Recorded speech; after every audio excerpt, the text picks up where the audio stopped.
también, inclusión y demás. Entonces, bueno, para quienes no están conectados o conectadas, bienvenidas y bienvenidos a esta, digamos, primera y segunda web conference del curso del arte y la modernidad.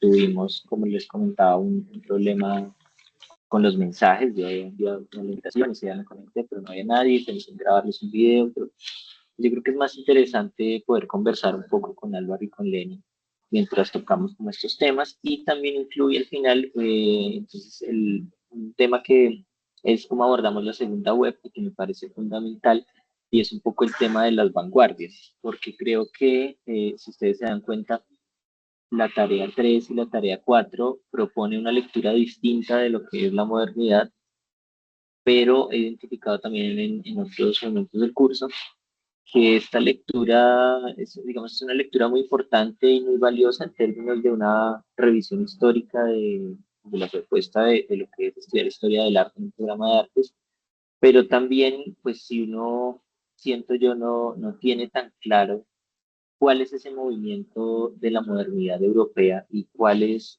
o cómo es la aparición de esas vanguardias europeas y del arte moderno del siglo XX, pues es difícil colocar en tensión justamente ese contenido, para decirlo, y me gustaría igual como luego conocer la opinión de ustedes, de Álvaro y Leina. Y es difícil, por ejemplo, hacer esa lectura crítica de lo que es el arte latinoamericano de inicios del siglo XX, que, que es lo que propone la tarea 4, sin abordar un poquito al menos cómo es la aparición de las vanguardias europeas del siglo XX, porque creo que hay un diálogo directo y es muy difícil pretender que no existe, es decir, pretender que podemos hablar de un arte latinoamericano sin ver en realidad la resistencia o la influencia a la que está siendo expuesto el arte europeo. Creo que el proceso de colonial es una cosa que se consolida y ocurre o está ocurriendo actualmente, pero la influencia, digamos, de ese arte hegemónico es demasiada como para no tocarlo. Entonces, creo que por eso esta web tiene ese centro, y la idea es ir dialogando desde lo que ustedes han visto, pues como con esas diferencias. Por una parte, de este rescate de la mujer en la historia del arte y su papel, y también para la tarea 4, pues de lo que podría ser, como lo dice la guía, el modernismo latinoamericano, ¿no? Como una apuesta paralela. Entonces, bueno, para arrancar, me gustaría preguntarles a Lenin y a Álvaro, ¿cómo, cómo podrían resumir o qué ideas les queda así como central de lo que fue sobre todo la tarea 2 y 3 en términos de la definición de una modernidad, ¿no? ¿Qué es lo que pasa en la modernidad? Y para ustedes dos, ¿cuándo empieza la modernidad en la historia, digamos, en general, y particularmente en la historia del arte? Hola, profe. Hola, Lenny. Hola a todos. Bueno, pienso que la modernidad se rompe desde el momento en el que los cánones clásicos o desde que los artistas se preguntan si hay algo más allá de las formas clásicas y de los cánones clásicos que que se venían dando como en la historia del arte.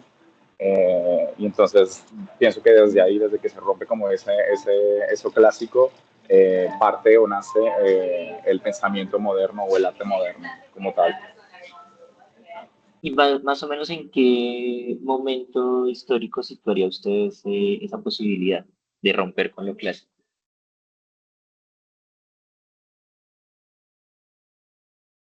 Eh, Desde que se deja, desde que se, pienso que desde que se deja de pintar de forma como idealizada todas las escenas o figuras que se representaban para esa época, como de mitología y de escenas o personajes bíblicos, y cuando ya se empiezan a mostrar como con cierta humanidad y con cierto realismo, y o sea, haciendo como cosas normales o habituales que pueden hacer cualquier persona o cualquier mortal, y no de una forma como idealizada, como si lo venían trabajando en tiempos anteriores, bueno, como en el Renacimiento.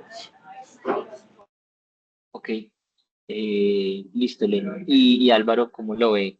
Digamos que la respuesta de Lenin tiene que ver con el arte moderno, ¿no? Como con el centro del arte moderno. ¿Qué piensa exacto. Álvaro, digamos, de esto? No, Y luego no, también, ¿qué pues yo piensa sobre la modernidad?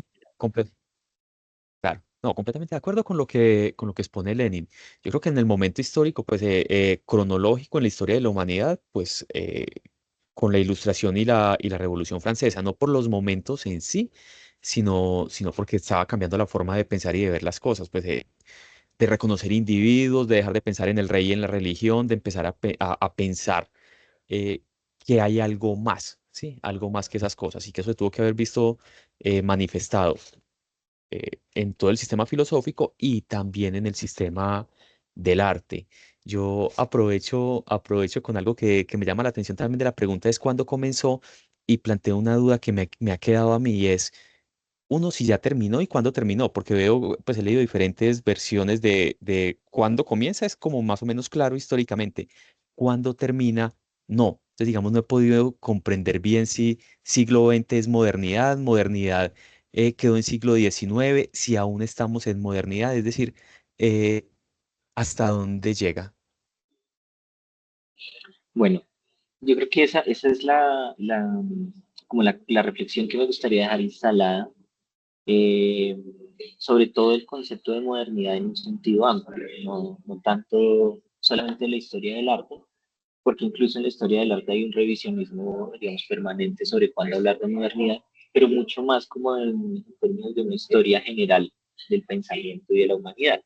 Y es que si uno se pone a revisar diferentes autores, uno encuentra, por ejemplo, perspectivas, no sé, por ejemplo, Panofsky cuando habla de la perspectiva, o se encuentra los estudios de perspectiva de Brunelleschi, que hablan de cómo se inventan otras maneras de representar el mundo, empiezan a hablar ya de que en el Renacimiento italiano, miren, ese momento que históricamente lo reducimos como a una renuncia por la Edad Media y el pensamiento religioso por la Edad Media y el comienzo por un esfuerzo a retomar lo que podríamos llamar como el antropoceno o el antropocentrismo, ¿cierto? O sea, ya no pensar a Dios como el centro del universo, que era una cosa que desde conceptos como el oscurantismo y demás se hacía aparentemente muy claro en la Edad Media.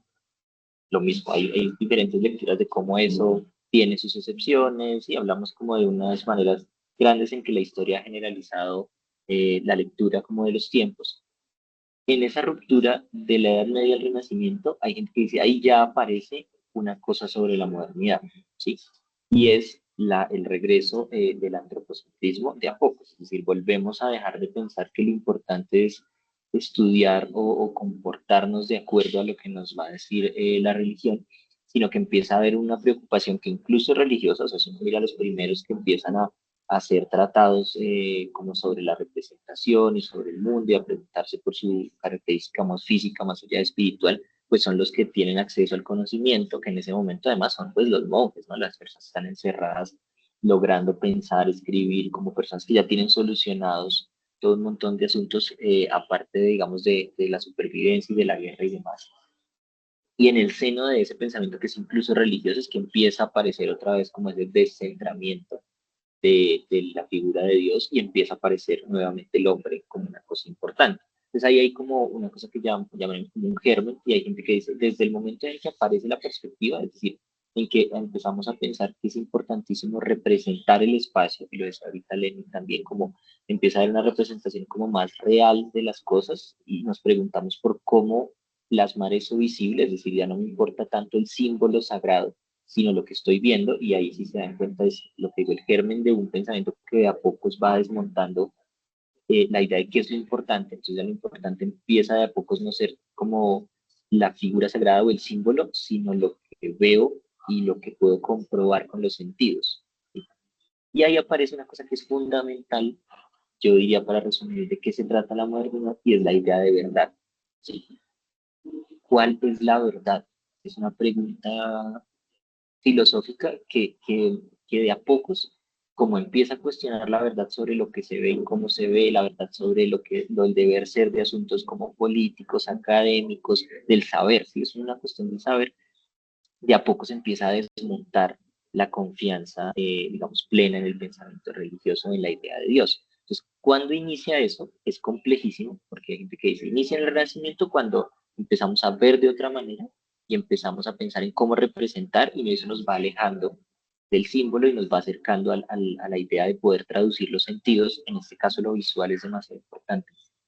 Eh, pero se consolida en momentos muy específicos. Por ejemplo, claro, en la ilustración o previo a la ilustración, en la Revolución Francesa, claro, decir como lo importante ya no es el rey, sino el pueblo, también es una reflexión sobre desde la burguesía, sobre cómo instalar la pregunta del deber ser, y no un deber ser que está dictaminado por los dioses, sino por el hombre, es decir, por la sociedad. Entonces, claro, el poder del rey, porque esta gente manda, ¿sí? Si en realidad hablamos de que somos una mayoría, es decir, pensar en cosas como la democracia, la necesidad del otro, cuestionar los grandes poderes, hace cada vez más fuerte esa búsqueda de la verdad en un sentido político. Pero pensemos también, otra gente habla de la modernidad empieza cuando Descartes dice, pienso lo difícil, es decir, cuando puedo quitarle a todo lo demás que no es el pensamiento como base de la acción humana, un principio de verdad.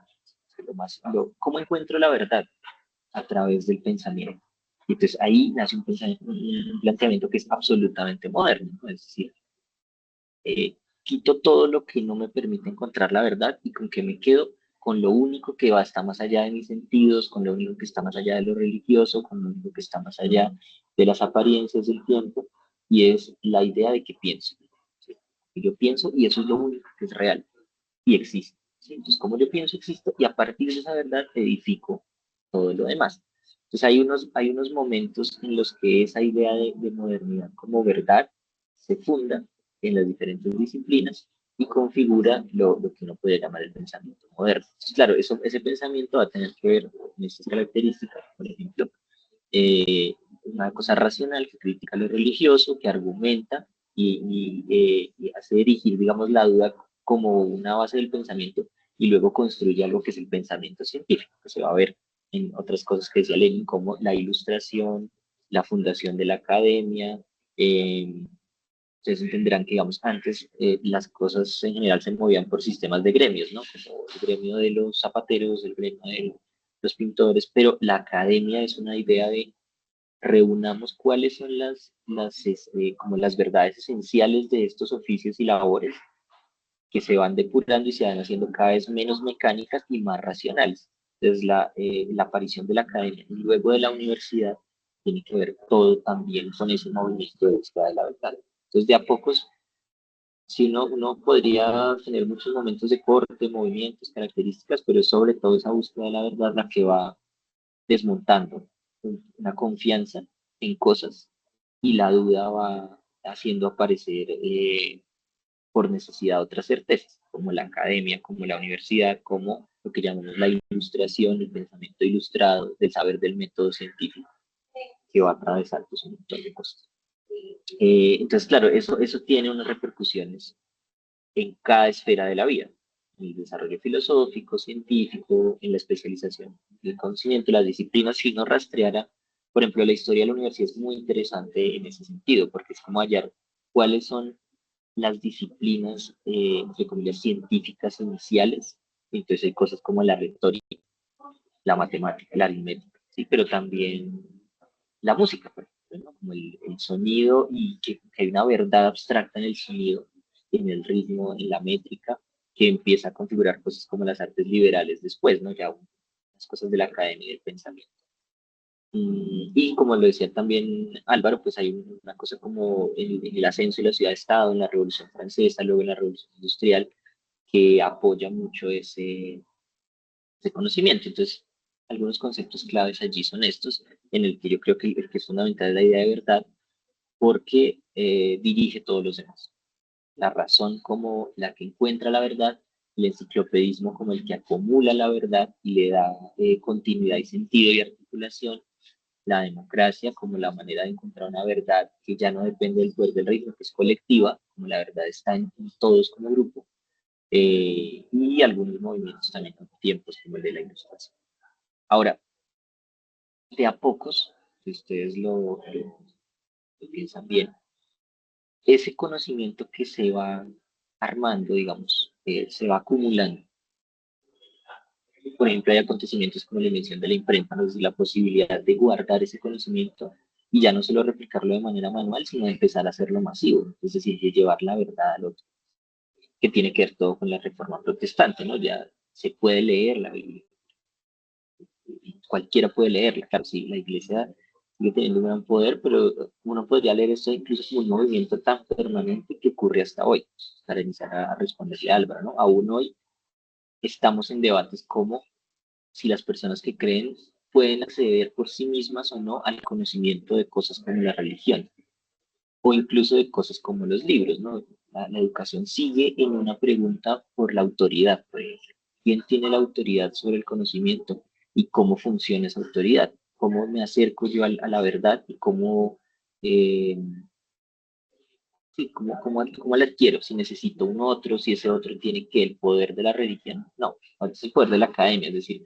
el que me confiere a mí un rol como profesor y a ustedes como estudiantes es la academia, la universidad que valida un saber por el que supuestamente yo he pasado, ustedes no, y a pesar de que nos acercamos, nos podemos acercar a los mismos textos, hay un algo que yo tengo que decir y que tiene, digamos, una validez institucional o académica y que ustedes están adquiriendo, si se dan cuenta. O sea, ahí todavía hay un rito de cómo acercarnos a la verdad, donde la verdad primero es muy importante y donde segundo tiene unas lógicas estructurales. Todavía estamos entonces en ese paso por la verdad. Entonces yo creo que la modernidad sigue muy implantada en nosotros. Seguimos buscando algo que es supuestamente la verdad universal. Digamos que esto otro del curso pues un poco resiste a eso, pero sigue existiendo. Adelante, Lenin. Profe, disculpa, yo tenía con respecto a una duda con respecto a esto que pienso que acabas de tocar, que es que la modernidad puede ser como esa búsqueda de la verdad y como que esa búsqueda nunca va a cesar, pienso yo.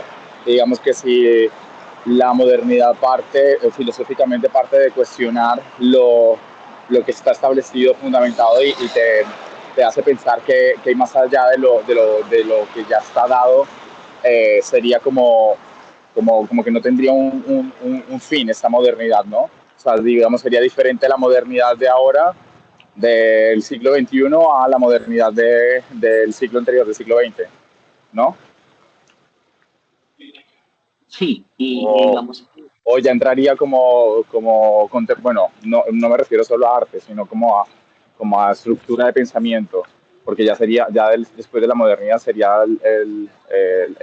perdón, después del arte moderno sería el arte contemporáneo, ¿no? sí, y yo creo que es que la cosa con eso es que es un movimiento en el que estamos inmersos. Y entonces, digamos, yo siento que es más fácil con el pasar de los siglos e incluso, bueno, ahorita digo por qué no, pero con el pasar de los siglos pareciera ser más fácil leer los movimientos pasados, es decir, como que el conocimiento se reposa y uno puede hablar más fácil de lo que fue la Edad Media aparentemente y el paso al Renacimiento, podemos estar más de acuerdo en eso, que en cosas como lo que fue o es el romanticismo o el siglo XIX, sí, es decir, como que todavía hay esas categorías como las estamos viviendo son difíciles de enunciar, para, por ejemplo, hablar de cosas como el arte contemporáneo o lo que preguntaba Álvaro, la posmodernidad o la salida de la modernidad. Entonces, hay personas que dicen, seguimos en la modernidad porque, por ejemplo, seguimos buscando la verdad y seguimos con instituciones que nos hablan de esa búsqueda de la verdad. Pero uno de los movimientos, como piensen, lo más interesantes que ustedes ya abordaron y leyeron, es esto del siglo XVIII y del siglo XIX. Y es cuando otros filósofos, como por ejemplo Kant, o por ejemplo no sé, Hegel, o otros filósofos empiezan a decir, o bueno, no sé, figuras de incluso el nacimiento de la sociología y la antropología tienen que ver con eso. Empiezan a decir, pero tal vez la verdad es una cosa que no está afuera, sino que es una cosa que está en el sujeto. Es decir, la verdad está construida y no hay una verdad universal, es decir, empieza incluso desde el positivismo, que es el positivismo, digamos, esa postura científica donde el conocimiento se acumula y se acumula y se acumula. Estamos parados en hombros de gigantes, todas esas aceleraciones donde todo el conocimiento es una suma de otro, empieza a ponerse en jaque y a aparecer preguntas como, pero ¿será que esa verdad no es una verdad que tiene que ver con la cultura en la que estamos inmersos? que es una de las primeras ideas de la sociología y la antropología, ¿no? Una pregunta por la verdad a lo mejor tiene que ver muy estrechamente por desde dónde se mira, ¿sí? Entonces Europa empieza a decir, es que hay otras formas de pensar,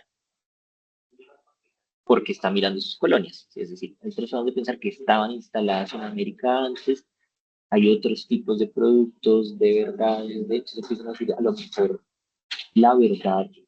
Y eso es una intuición que luego explota en el siglo XX y es lo que nos hace hablar de cosas como posmodernidad.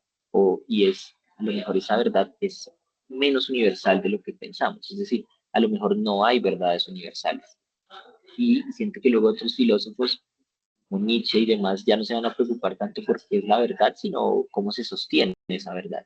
Y luego Foucault se hace preguntas sobre el poder, no sobre la verdad. Entonces, desde el siglo XVIII y XIX empiezan a surgir pensamientos que tumban esa idea de verdad por estarla buscando. Y eso es un movimiento muy interesante. Es decir, al estar buscando la verdad, los filósofos se van dando cuenta que a lo mejor la verdad tiene que ver con el contexto y es relativo. Y entonces, si ustedes se dieron cuenta, la ilustración no el romanticismo ya no tiene que ver tanto incluso en su representación, con las estructuras, digamos, exactas o la mejor manera. Es decir, hay una renuncia a eso que es como el neoclasicismo, que es la pugna del siglo XVIII y XIX, la relación entre neoclasicismo y romanticismo, ¿sí? Volver a las estructuras clásicas porque ahí está la verdad, la verdadera forma de representación, que es el punto más alto de la academia, como hay una verdad contenida, positiva y acumulable, y los autores del romanticismo, y saltamos un poco todo esto de la técnica y su desarrollo, los autores del romanticismo que empiezan a ser como consciente o a hacer vibrar ese pensamiento individual como una posibilidad de verdad, hay otras verdades. E incluso si hay una verdad que se escapa al hombre y que tiene que ver con lo que Kant llama la belleza, que además es lo sublime, lo que nos supera, ¿sí? La tormenta, el terremoto, el paisaje, lo que nos desborda, eso que no podemos controlar y que nos sobrepasa, pero a que podemos como apreciar y a lo que podemos enfrentarnos. Entonces, de a pocos la verdad deja de ser un asunto universal, pero sigue existiendo, ¿sí? Y un poco eh, es lo que nosotros empezamos a ver en artistas, por ejemplo, como estos, ¿sí? Como William Blake, o ustedes incluso lo veían algunos asomados, pues también el pensamiento de Goya, ¿no? Como la naturaleza humana, además de eso racional, está lleno de otras complejidades, como los monstruos, como la guerra, como lo que está mal, como los desastres, ¿sí? Es decir, ese conocimiento también tiene un lado oscuro que debemos estudiar. Y entonces hay todo un desarrollo sobre la pregunta por cuál es esa verdad humana que se hace más compleja. No sé si pudieron percibir eso como cuando abordaron cosas como el romanticismo, o cómo vieron esa transición, por ejemplo, cómo leyeron la modernidad del siglo XVIII y XIX en lo que han visto.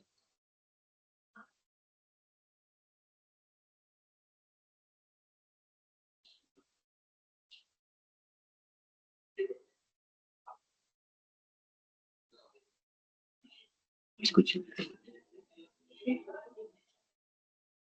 Yo lo que noté de ese estudio del siglo XVIII y XIX fue que como que se rompió una única línea, que como lo que habíamos visto en materias anteriores y en periodos anteriores de tiempo, siempre había como un eje muy marcado de de cuál era el paradigma de lo que se esperaba que quisiera el artista y cómo lo hacía.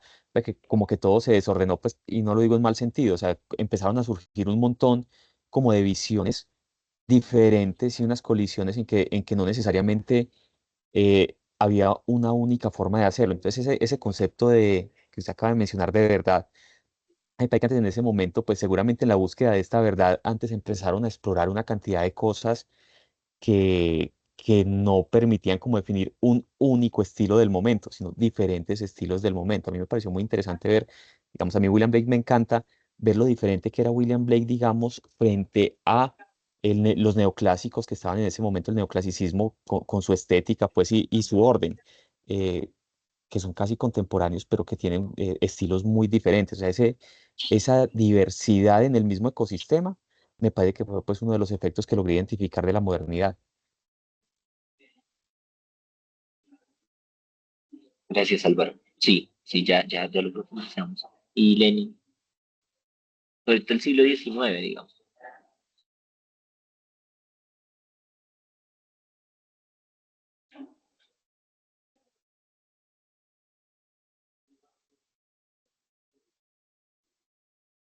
Bueno, si algo puedes abrir el micrófono y participar. Eh, Evidente, entonces sí, digamos que yo lo que creo es que hay como un germen de esa idea de la pregunta por la complejidad de la mente y como, claro, la academia nos lleva a pensar cada vez más, no solamente qué es lo que está afuera y cómo lo estudiamos, sino cuáles son las cosas que nos permiten estudiarla afuera, es decir, los sentidos, la propia mente, las maneras de registrar, y eso abre unas preguntas más grandes, ¿no? Pues yo creo que cosas que explotan durísimo en el siglo XX, como el psicoanálisis, como que decía la antropología, la sociología, tienen unos orígenes en esa pregunta por la complejidad de la mente. Esto es más que el narrar la naturaleza. Esto tiene que ver con las creencias, con la educación, con lo que yo sé, con lo que siento, con lo espiritual, ¿no? Como que hay unos mundos ahí y que luego se hacen la pregunta por el lugar. ¿Dónde estoy? Implica una pregunta grande por cuál es mi verdad o desde dónde enuncio la verdad. Entonces, el siglo, digamos, XVIII aquí y todo el XIX va a tener que ver como con el desarrollo de esa pregunta por el individuo y el romanticismo, esa tensión que menciona Álvaro muy bien entre lo neoclásico y lo romántico, pero hay otras cosas que son súper interesantes que no lo vi tanto en los trabajos, cosas como el prerrafaelismo o el movimiento Arts and Crafts, ¿no? Como gente que dice, vamos a volver como a pintar como era antes de la academia, que es decir, vamos a tumbar la academia y vamos a guiarnos solo por los sentidos, como la única verdad son nuestros sentidos. Entonces van a empezar a avanzar mucho más en esa pregunta por deconstruir la verdad. Y para terminar de responderle a Álvaro, yo creo que el movimiento del siglo XX es como esa búsqueda por la verdad, en un reconocimiento por su localidad y por su individualidad, nos lleva a hablar de algo que es como la posibilidad de dejarla atrás. Y ahí es que empezamos a hablar de la posmodernidad. Pues claro, ya no podemos hablar de una modernidad como una cosa general o genérica, como donde todos llegamos a un acuerdo común, sino que hablamos de la caída de la verdad y qué hacemos después de eso. O sea, ¿qué es el conocimiento después de la caída de una presunción de una verdad universal? Si no hay una verdad universal de nada, que es ese ya como relativista, por ejemplo, de los filósofos franceses del siglo XX, ¿no? Deleuze, Foucault, ¿no? Como todo está construido, entonces nada es completamente verdad en sí mismo, sino en el marco cultural. ¿Qué es el conocimiento? O sea, ¿para qué? Yo creo que esa es la pregunta en la que estamos instalados todavía hoy. ¿Para qué el conocimiento? ¿Para qué estudiar algo si esa verdad es local? Pues en últimas mía y tal vez de un grupo social, un grupo cultural que yo pertenezco. Entonces, por eso hoy hablamos de cosas como la decolonialidad en el conocimiento. O sea, ¿cuál es el conocimiento latinoamericano si entendemos que nuestra verdad no es la misma verdad europea? Es decir, no hay una verdad universal. Entonces, conceptos grandísimos como la posverdad o la posmodernidad tienen que ver con cómo conocemos después de eso. Pero eso es un proceso largo, ¿sí?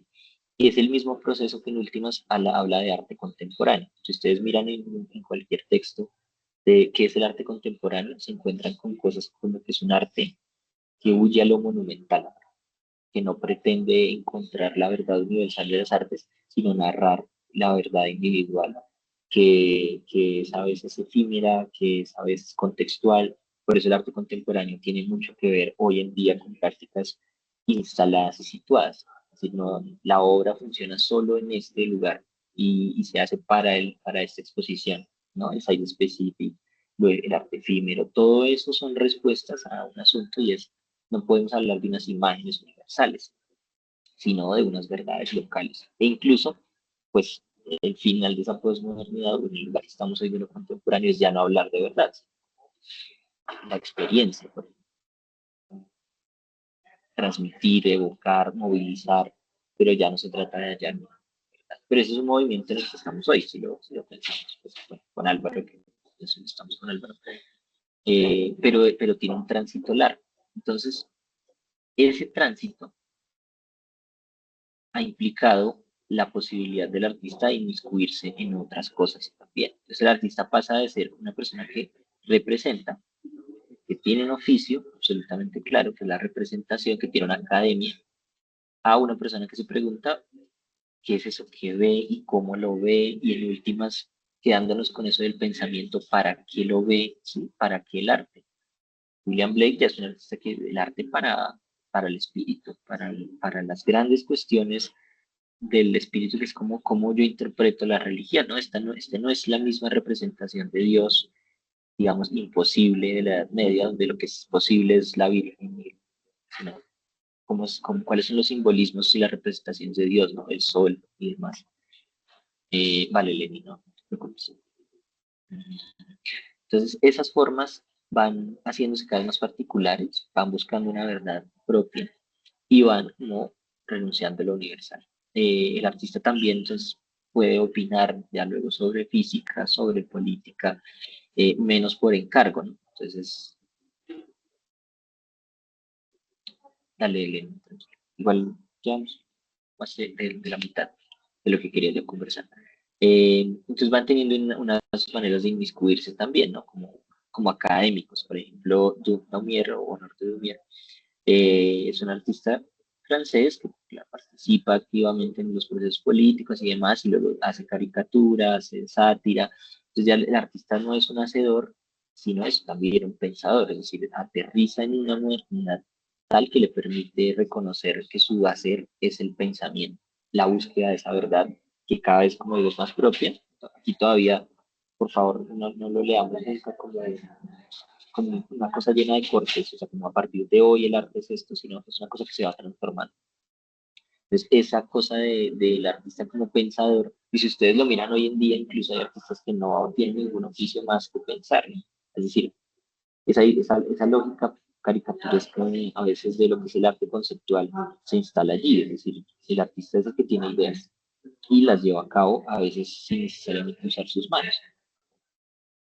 Contrata, escribe, hace, proyecta, y ese es su hacer, un hacer que es a veces completamente mental, pero eso tiene que ver con esto, con cómo nace aquí la idea del artista como académico, como pensador. La posibilidad de la sátira, bueno, su discusión, todo esto se inmiscuya en otros asuntos como la política y demás. Ahora, hasta aquí, digamos, tienen preguntas o comentarios para poder hacer un marco hasta lo que sería el final un poco del siglo XIX, cómo se va generando esa idea de verdad cada vez más local en las diferentes áreas del conocimiento e incluso cómo se asoman las artes o réplicas. Si usted dice, no, me parece que no estoy de acuerdo por tal cosa, es cierto. No, no, yo no tengo preguntas hasta acá. Listo. Pues ahí veo a Lenny. Lo mismo si quieres. Profe, perdón, no sé si durante el tiempo que he estado fuera, quizás ha preguntado algo. Eh, ahora, Sí, está, de hecho, cuestionando si tienen alguna pregunta hasta lo que sería vale, el no, siglo XIX. mm, no, de pronto como comentario, me gustaría como aportar que bueno, que como apoyando un poco lo último que escuché del compañero Álvaro, que fue un desorden, un caos, la modernidad, eh, ya que bueno, como que hubo muchos avances en muchos campos de la sociedad y de la humanidad, como en las ciencias, en el arte, en la política y tal, pero también como que la otra cara fue ver cómo se oprimían ciertos márgenes, que las mujeres, por ejemplo, no tenían participación como tal en el arte y no se les tenía en cuenta como artistas como tal. Y bueno, y también como los abusos de poder que tenían como los altos rangos en las jerarquías sociales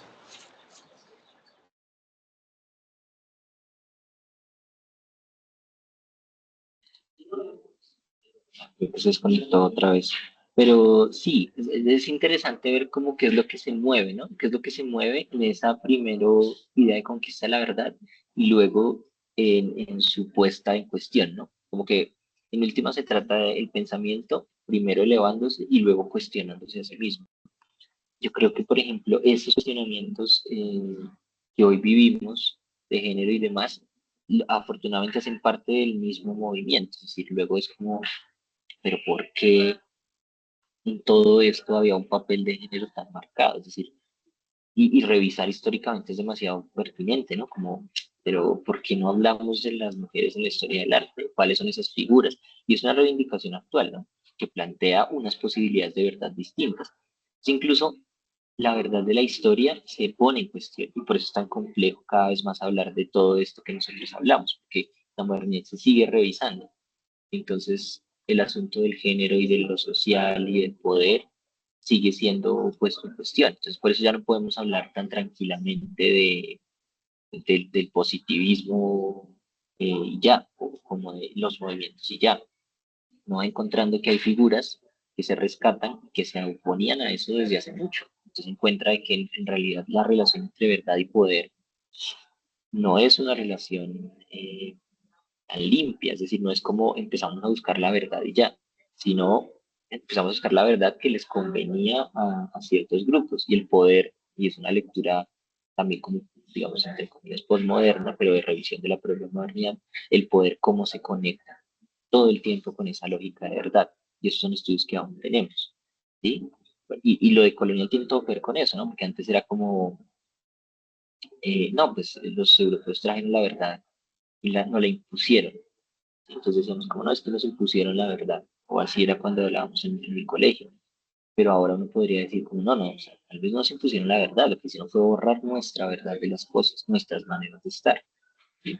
Y en eso entonces no es que había un adelanto en su conocimiento que fue borrando el nuestro, es que había otra manera de estar que se impuso de forma violenta, pero no, no por eso era verdad. Entonces hay una deconstrucción de esa idea de verdad y incluso de su lectura anterior desde el poder.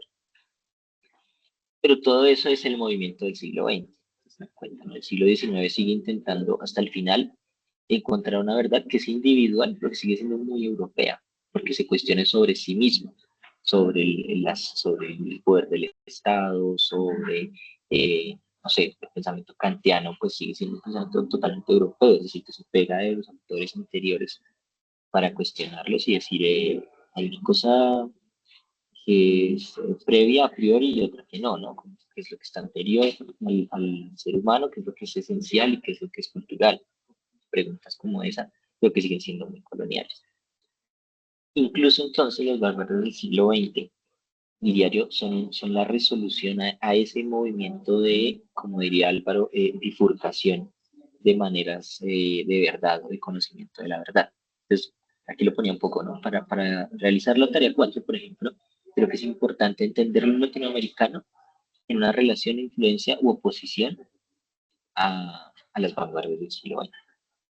Y para eso me gustaría que habláramos un poquito sobre qué conocemos, o pues, en este caso que conoce Álvaro, de esas vanguardias del siglo XX, y si de pronto, según lo que hemos estado hablando, podría suponer cómo nacen o por qué empiezan a ocurrir las vanguardias y, y qué son las vanguardias. Opino, pero aclarando que de verdad sé muy, muy poco del tema, apenas estoy comenzando a revisarlo. Eh, ¿Qué he notado? Que las vanguardias fueron una reacción, o sea, a la representación realista de las cosas. Es decir, como factor común yo lo que he notado es que nadie quería realismo, nadie quería representar el objeto en sí, sino cosas que hubieran detrás del objeto, cosas casi intangibles, ¿sí? Cosas que normalmente no serían representables. Entonces, como que la forma realista, el oficio minucioso, pues entendido como este detalle hasta el infinito pues desapareció. No tengo claro si la fotografía tuvo que ver con esto, como reacciona, bueno, ya alguien puede copiar la realidad y de forma muy fiel hagamos entonces otra cosa, o si fue más el proceso mental de decir, ya estamos cansados de ver realismo, hagamos otra cosa, plasmemos otras cosas, cosas que no se pueden ver tan fáciles. Sí, no sé mucho más. Muchas gracias, Álvaro. No sé si, sí, ahí hay como un argumento que es central en la historia del arte. Pero no sé si Lenin quiere comentar algo más sobre esa pregunta de las vanguardias, por qué nacen, qué buscan, a qué reaccionan.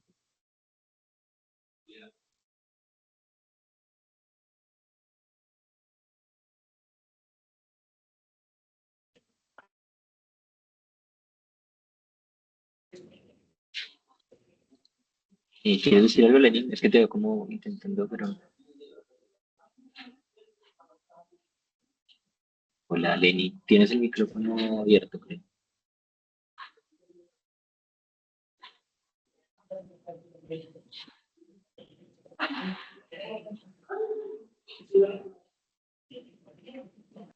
Bueno, bueno, pues, si alguien puede participar, si eso es ahí como un delay o algo así. Eh, bueno, lo que pasa acá, diría yo, fue como una distracción aquí, es que esos argumentos sobre las vanguardias son muy potentes y yo creo que digamos tienen un gran grado de verdad, pero incluso esos argumentos se han ido revisando y ahí hay una cosa que nuevamente complejiza el asunto de las vanguardias.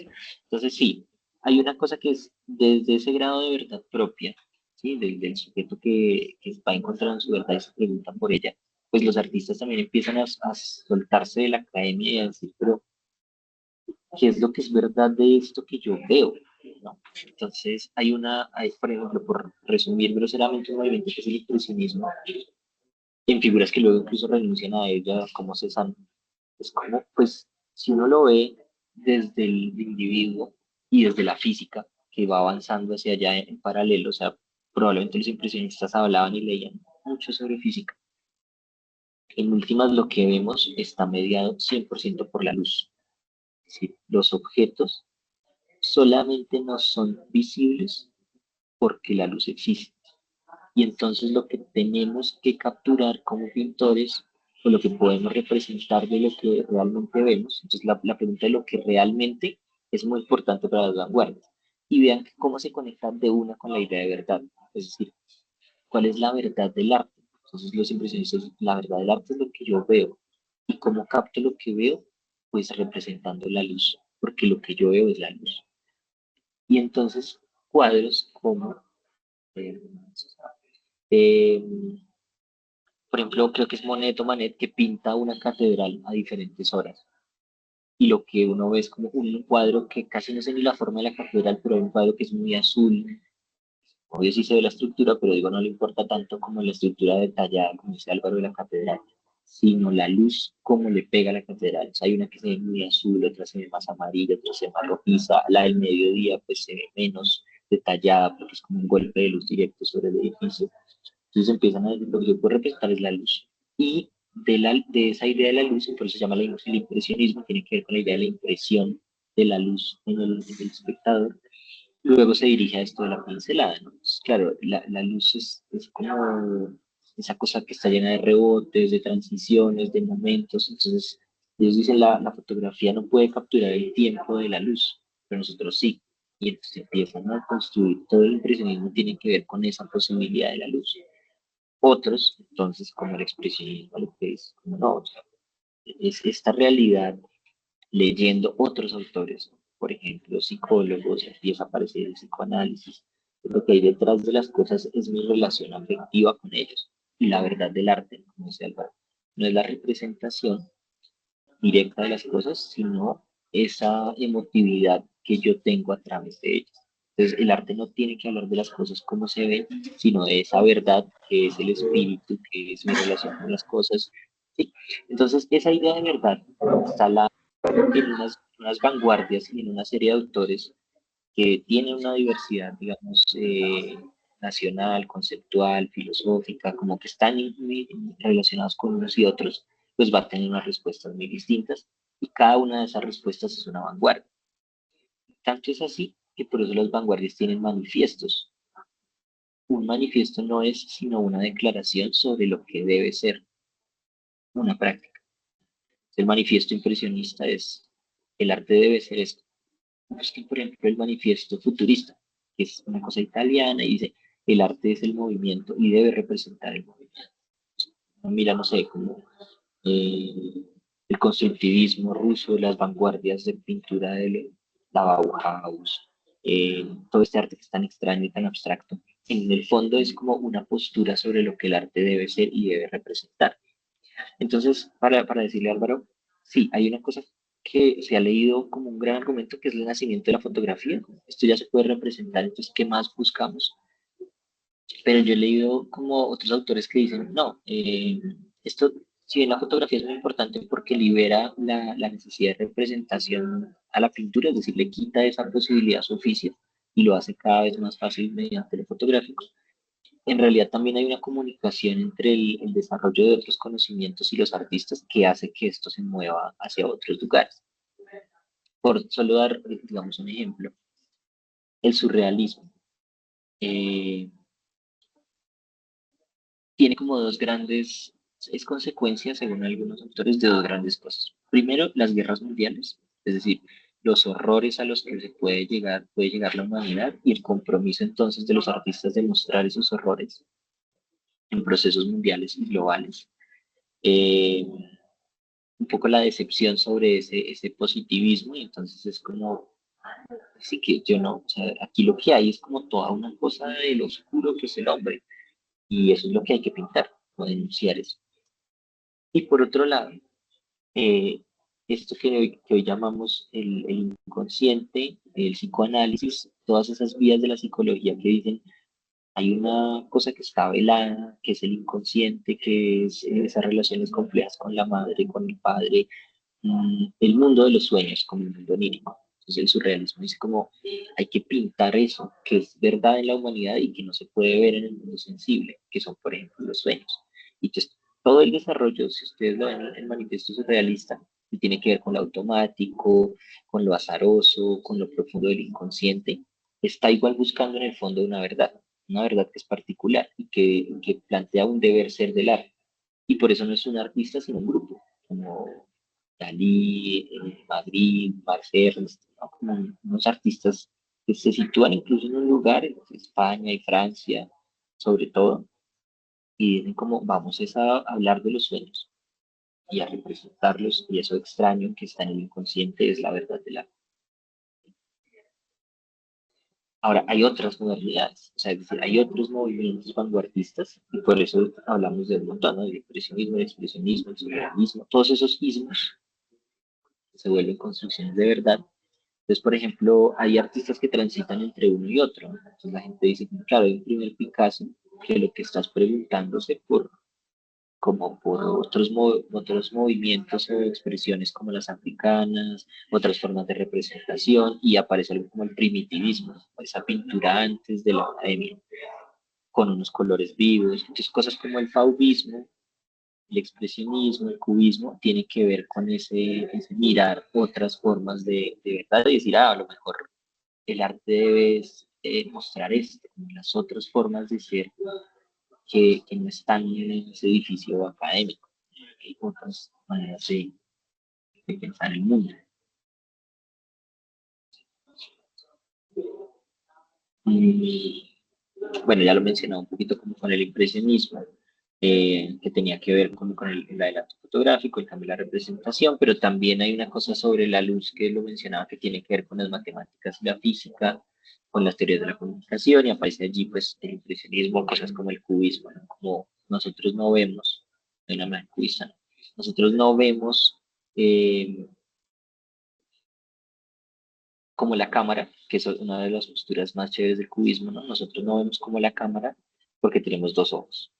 Y entonces esos dos ojos nos generan una vista, primero que se mueve, que viaja de un lado a otro, pero que también al tener como dos lentes al tiempo plantea una visión distinta, solo por ilustrar un poco ese punto.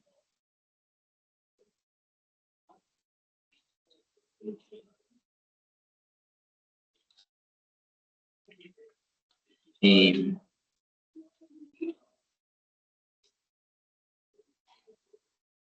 una de las cosas que se dice del cubismo es que el cubismo lo que busca es representar como varias vistas de las cosas al tiempo, como la vista de frente, la vista de lado, sí, como varios momentos de la imagen en el mismo tiempo.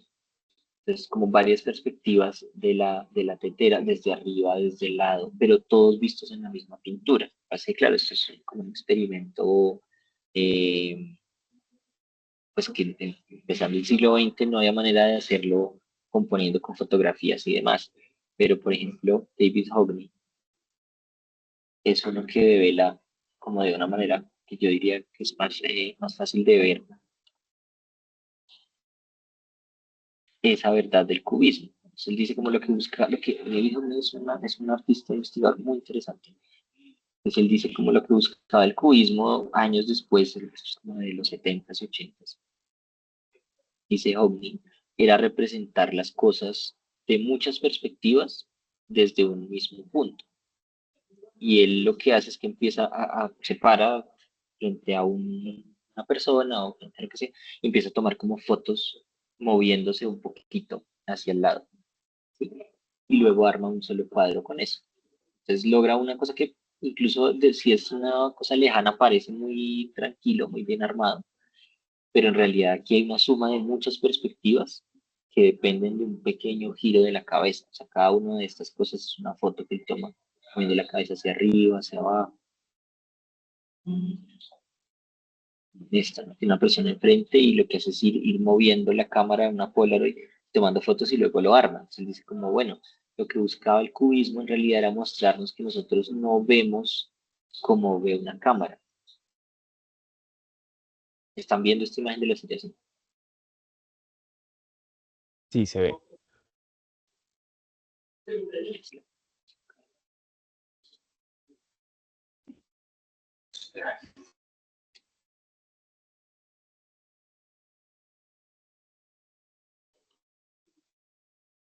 Sí, como si ustedes lo piensan, si se pusieran a dibujar una mesa muy cerca de ustedes, se dan cuenta que es imposible dibujarla desde la, o sea, si acogemos nuestro propio punto de vista, no vemos esas cosas como con las lógicas o las reglas de la perspectiva, que vemos estos objetos súper distorsionados.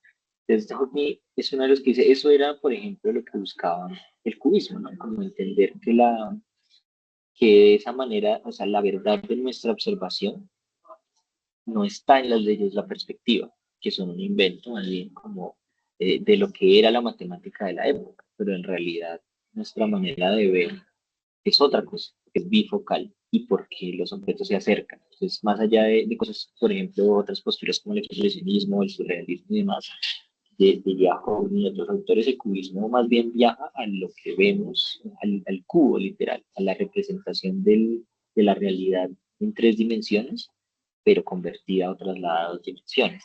Y seguramente tiene mucho que ver con un acercamiento a lo que empieza a ser ya luego, pues, el cuestionamiento de la física, ¿no? Einstein, la teoría de cuerdas, como un montón de cosas que incluso plantean que la realidad no está en tres dimensiones. Entonces hay que pensar que todos esos conocimientos de inicios del siglo XX influyeron en la aparición y sobre todo en la definición de las vanguardias. ¿Sí? Es decir, las vanguardias, para resumir como yo lo veo y darles la palabra, ¿sí? Las vanguardias son declaraciones de lo que debe ser el arte, es decir, búsquedas de la verdad del arte más allá de lo aparente o de lo simplemente sensible y sobre todo de la academia anterior, porque el impresionismo igual sigue siendo representativo, el cubismo de alguna manera sigue siendo representativo, incluso el surrealismo, pues claro, o sea, estas son imágenes de calaveras, de rostros, de serpientes, sí, sí, son imágenes de cosas, hay representación en ello, pero plantean que esa verdad no es la copia fiel, sino lo que hay detrás, como decía Álvaro muy bien, de esa realidad. Una de las figuras más interesantes quizás es Cézanne. Cézanne dice, yo me poso frente a estas manzanas. Cézanne tiene una frase que es como conquistar Europa con una manzana y las puros bodegones de manzanas.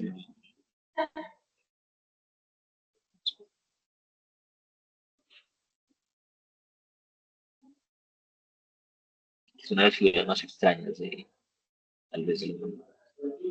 Entonces, lo que él dice es, yo, digamos, Cézanne, por ejemplo, esta idea del posimpresionista, ¿no? Es decir, ya no es la impresión de la luz, sino que yo sigo buscando a partir de eso.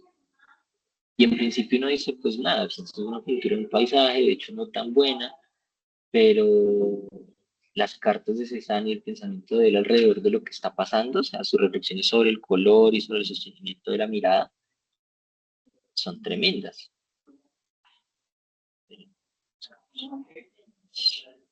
Vamos a dejar. Entonces, como que él estaba mirando estos objetos, pero en cada uno de ellos había un estudio grandísimo de las maneras de pintar, pero también de cosas como la luz. Y vean cómo dice, sí, César abrió el camino para el cubismo y el fauvismo y el impresionismo. Sí, o sea, esto es una pintura de un bodegón aparentemente muy tradicional, pero es como esa declaración sobre el para qué del arte, cuál es su objetivo, cuál es su verdad, qué es lo que tiene el pintor detrás, y en un montón de escritos y reflexiones de Cézanne que impactan en esas otras vanguardias. Entonces es como lo que está detrás de, si uno ya empieza a detenerse a mirar, dice, sí, que unos grises y unos azules que le dan contorno a esas manzanas, o sea, él vio como unos fenómenos de los reflejos y la duración del color, que estaba empezando también a potencializarse en un estudio de la física del color, ¿no? Casi que de la misma época es toda la teoría del color de Itten y de Goethe y todo eso es como hay una relación, una observación que nos saca de esa idea de figuración, pero todavía nos mantiene en ella. Pero aquí la pintura ya se está liberando del problema de la representación. O sea, no es que él no supiera pintar, ¿sí? O no supiera difuminar como Ingres o como Goya, pintores, sino que él está pensando en esa relación entre el color y su vibración y otras cosas. Entonces, hay como muchos motivos por los cuales esas modernidades se bifurcan, pero en todos los casos es lo que quiero dejar. Hay una búsqueda por la verdad, ¿sí? E incluso en estos movimientos latinoamericanos, también en los años 20, 30, 40, si ustedes escogen no sé, el movimiento Bachué o Uruguay, Torres García, van a encontrar artistas. Esa respuesta a las vanguardias europeas en Latinoamérica también tienen que ver con una pregunta y es ¿cuál es la verdad de nuestro arte latinoamericano? Pero todavía hay una pregunta por la verdad y por eso me podría decir esto todavía es moderno y ese es el arte moderno, es el arte de la verdad del arte. Luego aceptamos por completo la caída de la verdad y ya no estamos buscando aparentemente eso y habitamos, quiero decirlo en apariencia, la posmodernidad. Pero hay muchas cosas de esa búsqueda de la verdad que están instaladas en nosotros. Y pensemos rápidamente, o sea, uno está en un sistema donde, pero ¿cómo es esto? ¿No? Esa pregunta de la verdad yo creo que la tenemos todavía muy instalada. Nosotros y nosotros. Bueno, no sé si hasta ahí quieren opinar otra cosa o complementar o hacer una pregunta totalmente distinta pronto sobre las actividades.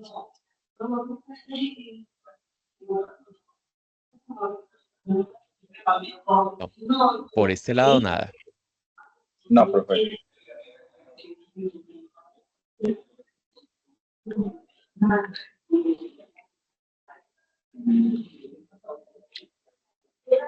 ¿Cómo les fue con la tarea 3 a ustedes? O sea, en sus grupos, que han encontrado esa figura, de, digamos, de la mujer, cómo los escogieron, cómo avanzaron en ello.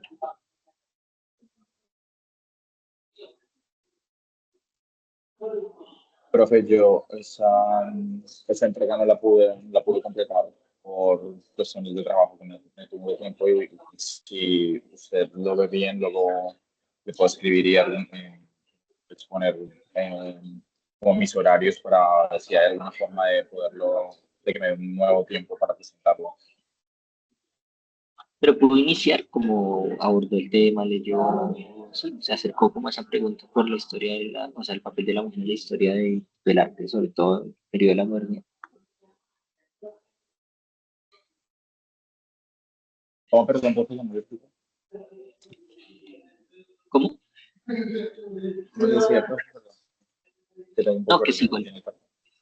que sí pudo acercarse igual a esa pregunta por el papel de la mujer en el arte, ¿no? A acercarse a algunos de los textos o videos que habían Sí que, algo. sí, sí que lo hice y de hecho creo que cuando se me cortó la segunda vez quería hablar como de esa posición de la mujer en la modernidad, de que pasa de ser el objeto del arte o sea, pasa de ser un objeto de cosificación en el arte a ser una ponente. Y bueno, no, como que tengo varias notas con respecto a las preguntas que se debían de hacer en el foro, pero no las llegué a hacer, no las llegué a poner. Ok, bueno, pues sí, yo, no, no escuchamos a Álvaro como le digo, y ya hacemos un comentario No, sobre lo que yo fue. Vale, ok. tengo una observación sobre el trabajo, pero derivado de la conversación de ahora, justo lo que nos acaba de exponer.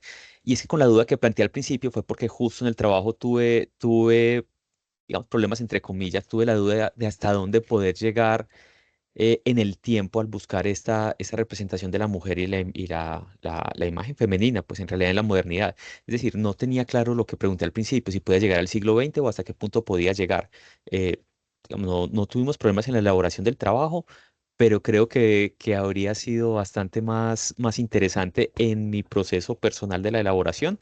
eh, Haber avanzado un poquito más en el tiempo, ¿sí? Porque nos centramos mucho en siglo XIX frente a la duda de si podíamos llegar a las vanguardias de principios del 20 o si eso ya era otra categoría o cómo lo manejábamos. Entonces fue ante la duda, digamos, quedó en una etapa de inicios del cambio de la representación de la mujer. Creo que si lo fuera a hacer hoy nuevamente, posiblemente incluiría eh, imágenes posteriores donde de pronto está más marcado ese cambio de visión y ese cambio de representación. Listo, Álvaro. Pues yo creo que como pertinente si a uno le interesa. Claro, pensámoslo así, ¿no? Estamos viendo un curso que nos da como que nos da unos abrebocas o nos plantea unos temas que luego pueden ser más fuertes de investigar y de abordar ya como artistas de manera independiente. O sea, a mí, en lo personal, me apasiona mucho esa revisión de la conexión entre otras formas de conocimiento y las artes, ¿no? Como, pues voy a escribir por acá. Sí, no, no, y Eh, claro, no lo digo para nada como una crítica al trabajo, ni más faltaba, no, lo disfruté mucho, me pareció muy interesante. eh, Posiblemente ya como un tema personal vaya a buscar la representación posterior. exacto, sí, sí, no, no, yo me refería también como al asunto de qué se revisa en esa historia, ¿no? Entonces, como revisar el papel de las mujeres en el siglo XIX es muy importante porque en el siglo XX, incluso la historia más, por decirlo, hegemónica, tradicional, pues ya lograba hacerlas más visibles. Sí, así sean figuras que hoy seguimos revisando, es decir, hoy estamos empezando a mirar cosas como el arte textil, si ustedes lo piensan, como categoría de arte. Cada vez el arte textil hoy tiene más fuerza y hay más exposiciones de arte textil y se revisa en ese sentido a las artistas, pues que, claro, en oficio delegado a las mujeres que hacían textil en inicios del siglo XX. Entonces, es una figura como Annie Albers, que esta era la esposa de Joseph Albers, empieza a tener un reconocimiento mayor como desde los 70s, 80s. Se rescata su obra de los años 20 y 30. Entonces, claro, antes era Joseph Albers, es el gran maestro de la Bauhaus, y su esposa hacía artesanías, hacía diseño. Pero ahora es como, no, el arte textil tenía una lógica, una forma de pensamiento, hay algo ahí sobre el color, vale la pena rescatarlo y eso está en inicios del siglo XX. Pero digamos, sobre todo las historiadoras del arte, desde la historia, digamos, feminista de las artes y demás, dicen, pues claro, pero estas figuras tienen que estar antes, es decir, esto no es como ellas no empezaron a participar en el siglo XX, solo que fueron olvidadas a propósito de los siglos anteriores. Entonces, revisar el siglo XIX, el papel de las mujeres es tremendo porque es darse cuenta que hay algo que era completamente invisible que empieza a aparecer. Claro, es muy interesante luego uno decir, ahora, ¿cómo fue después de eso? O sea, cómo se consolidó su papel en el siglo XX es un asunto como muy valioso en términos de entender la práctica artística. Pero, y siento que ese es el objetivo de este curso, lo creó, o esa versión del curso lo creó una maestra que se llama Slenka Botello, y ella ya no está en el programa, pero ella hace parte de esas, digamos, teóricas críticas de la historia del arte desde un enfoque feminista. Es lo que vale la pena mirar en el siglo XVII, XVIII, XIX, XV, cuál era el papel de la mujer. Entonces, quiero resaltar como la acción política que hay en revisar el siglo XVIII y XIX en términos de la historia de la mujer, pero luego también en términos de la historia latinoamericana. Hay otros cursos que tienen que ver con eso, pero hay mucho valor político en ello y pues también obviamente en el siglo XX. Por un lado para alentarlo, a que pues, lo aborde duro, obviamente si le interesa, pero también reconocer el valor en centrarse en ese periodo donde está aún más desconocido en términos teóricos y críticos el papel, por ejemplo, de la mujer. Entonces, bueno, pues sí, chévere que haya quedado también con esas ganas sobre todo de seguirlo abordando.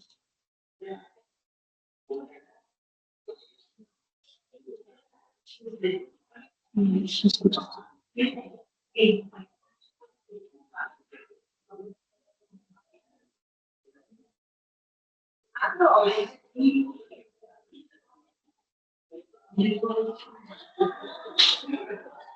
Hola, ¿me escuchan bien?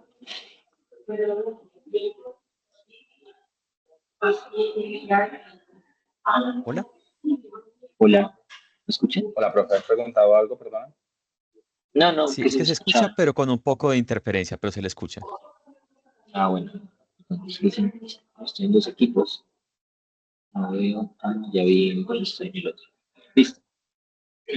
Bueno, pues como que hasta ahí es esto que yo quería compartir, o sea, sobre todo, si se dieron cuenta, problematizar o relativizar sobre cuando hablamos de modernidad, que no es un asunto tan lineal, que tiene más componentes, que hay toda una relación entre cosas como el poder, la caída y cambio de los poderes, de la iglesia, políticos, de la configuración de las ciudades estados y demás, pero también de la aparición de la universidad, la academia. ¿Dónde podemos hablar de modernidad? Es complejo, por eso son movimientos que incluso se siguen revisando y mucho más en las artes, como esa relación compleja entre otras formas de conocimiento y las artes que van haciendo que la modernidad como idea de verdad sea cada vez más local, cada vez menos universal, hasta aterrizar en estos procesos actuales que llamamos posmodernidad, ¿no? Como que es ese lugar donde muchos reconocen que estamos. Ya no hablamos de una verdad universal, pues ya no es la modernidad, pero seguimos hablando de unas verdades locales que para algo nos han de servir como sociedades particulares, unas verdades decoloniales, unas verdades eh, sí, o sea, hoy defendemos, por ejemplo, o buscamos la caída de cosas como el pensamiento patriarcal, pero entonces igual en eso intentamos construir una verdad, ¿no? Y es la verdad eh, de la libertad, de la aceptación, la verdad de que no hay dos géneros, sino que puede haber como una multiplicidad en esos sentidos, pero seguimos construyendo unas verdades, ¿no? Locales, propias, comunitarias, entonces, yo creo que por eso hablamos de posmodernidad, ¿no? Como qué hacemos con esas búsquedas modernas hoy. Y no hay, por eso no hay una palabra completamente distinta, sino que está anclada, es un prefijo a eso que veníamos haciendo antes, porque estamos en pleno tránsito. Y eso está en todos lados. Suena muy, a veces, como extraño para mí, pero está ocurriendo incluso en la universidad, ¿no? ¿Cuál es la verdad del estudiante? Tanto el giro afectivo en la universidad, para qué venir a estudiar, si es para encontrarnos, para conocer, qué es conocer. Eso es tremendo. Entonces, bueno, sí, quieren comentar algo de cierre, vamos. Yo nada, tutor, muchísimas gracias. Listo. Y Álvaro, me alegra mucho como haberlos escuchado. Y pues yo creo que haremos pues un último encuentro, tal vez hacia el inicio de la tarea 5. Este periodo es muy corto, pero creo que es muy interesante como uno se da la posibilidad de hablar con menos personas, ¿no? Es decir, los grupos son de dos, de uno, y las actividades grupales se hacen difíciles, pero igual a mí me ha resultado chévere en otros momentos de este 8.3 cómo hablar con los estudiantes. Entonces, si ustedes tienen dudas conceptuales, en este periodo es más fácil responderles por el Teams, ¿sí? Por el correo del curso. Que sepan que hay una potencia en que seamos tan poquitos, y es la posibilidad de conversar más. Pues, bueno, pues, un abrazo y les estaré compartiendo esta grabación. Hasta la próxima. Vale, muchas Perfecto, Y un gracias. feliz hablemos con día. Lenny de la posibilidad del trabajo entonces, por Teams, ¿vale? ¿Cómo perdón, profe? Si quiere hablamos por Eh, Teams, modelo vale, de trabajo. perfecto. Vale, perfecto. Muchas gracias. Vale. Chao, que Está estén muy bien. bien. Chao, chao.